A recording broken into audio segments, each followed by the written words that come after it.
అమెరికాలో మంచు తుఫాను విలయంతో 4 రాష్ట్రాల్లో ఎమర్జెన్సీ విధించారు.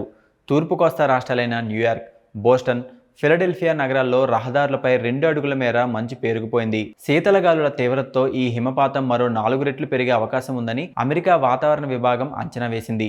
తుఫాను కారణంగా అత్యవసర సేవలు మినహా విద్యాసంస్థలు, ప్రభుత్వ కార్యాలయాలను మూసివేశారు. ప్రజలెవరూ ఇళ్ల నుంచి బయటకు రావద్దని అధికారులు హెచ్చరికలు జారీ చేశారు. మంచు తుఫాను దాటికి దేశవ్యాప్తంగా 4,000కు పైగా విమాన సర్వీసులు రద్దయ్యాయి. న్యూయార్క్, షికాగో, బోస్టన్ రాష్ట్రాల్లో విమానాశ్రయాలు పూర్తిగా మంచులో నిండిపోయాయి.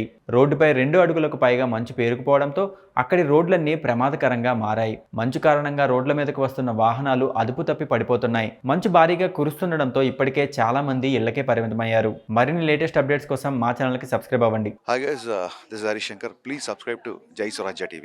Please subscribe to Swaraajya TV. Please subscribe to JAISWARAAJYA TV. JAISWARAAJYA TV. JAISWARAAJYA TV. Please sign up for Ublood. Ublood యాప్లో సైన్ ఇన్ అవ్వండి, రక్తదానం చేయండి.